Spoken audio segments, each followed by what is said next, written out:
الرحیم درمیان یا آخر سورت سے قرأت کا حکم ملاحظہ کریں۔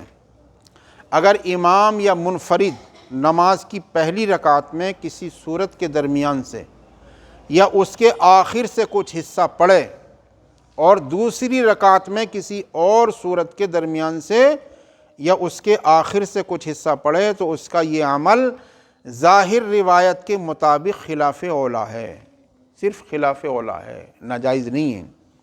البتہ اگر ایک ہی سورت کے آخری حصے کو دونوں رکعتوں میں اس طرح پڑھے کہ بعض آیتیں پہلی رکعت میں پڑھ لے اور بعض آیتیں دوسری رکعت میں پڑھ لے، سمجھے آپ، تو یہ خلاف اولیٰ نہیں ہے۔ مگر ہر مصلی کو جو ہے مسنون طریقہ اختیار کرنا چاہیے، ہر مصلی کو مسنون طریقہ اختیار کرنا چاہیے۔ اور مسنون طریقہ کیا ہے؟ ہاں، کبھی کبھار اگر مسنون طریقے کے خلاف اگر ہو جائے تو وہ خلاف اولیٰ نہیں ہے، سمجھے آپ، لیکن یہ ہے کہ اکثر اگر ایسا ہوتا ہو تو یہ خلاف اولیٰ ہے۔ مسنون طریقہ کیا ہے؟ امام یا مقتدی کے لیے، دونوں کے لیے مسنون طریقہ یہ ہے کہ فجر اور ظہر میں طوال مفصل کرنا چاہیے۔ فجر اور ظہر میں طوال مفصل۔ طوال مفصل کا کیا مطلب ہے؟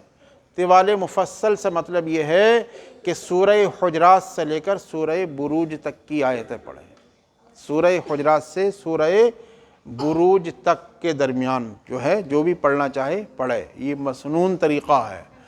اور عصر میں اور عشاء میں، عصر میں اور عشاء میں اوساط مفصل کرے۔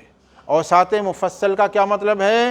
اوساط مفصل کا مطلب ہے سورہ بروج سے لے کر سورہ لم یکن تک، سورہ بروج سے لے کر سورہ لم یکن تک کوئی بھی سورت پڑھ سکتا ہے۔ اور مغرب میں کیا کرے؟ قصار مفصل۔